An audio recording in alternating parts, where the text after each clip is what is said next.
From the Newstalk ZB newsroom, this is News Fix. In this update, Christchurch residents can expect an increased emergency service presence in Mariho following a fire that claimed the lives of a mother and daughter. The 23-year-old mother and her 3-year-old daughter were killed after the Whitehall Street blaze. Emily Ansell reports. The 3-year-old girl's 4 siblings, aged between 10 weeks and 5 years old, were hospitalised, with 3 of them now in the care of family and 1 still in hospital. Police say the blaze isn't suspicious, but inquiries are ongoing. Friends of the family have set up a Give a Little page seeking financial support for the children's grandmother, with funds going towards funerals and essential items for the children.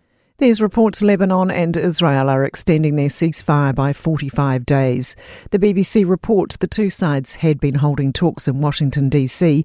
after accusing each other of breaking the truce since it began a month ago. BBC White House reporter Bernd de Boezman says Hezbollah, the Lebanese militia at the heart of the conflict, were not party to these talks. A New York judge has declared the latest Harvey Weinstein rape case a mistrial. The BBC reports a jury was deadlocked and unable to reach a verdict.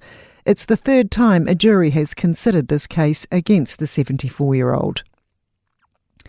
Tauranga and regions across the Western Bay of Plenty have been given a much-needed boost. The government signed a new regional deal with its councils, focusing on the likes of transport and social infrastructure and land and housing development. Projects will be jointly funding projects, using proceeds from local asset recycling with a Crown uplift. Western Bay of Plenty Mayor James Denyer says the benefits of enabling more housing will be immense. Access to housing and affordable housing is super important, and that is the greatest way we can increase community wellbeing. That is news. In sport, coach Steve Corica reckons last season's heartbreak provided valuable lessons to help spur Auckland FC to a maiden A-League grand final berth. Minor premiers in their debut season, the Black Knights were knocked out at the semi-final stage. But second time around, Auckland stormed into the decider thanks to a 3-0 away win over Adelaide and a decisive 4-1 win overall. We had the experience from last season. We learned from it.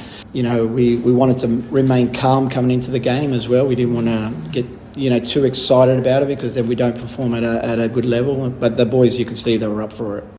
The Highlanders' hopes of making the Super Rugby playoffs are all but over following a 42-12 loss to the Chiefs in Hamilton.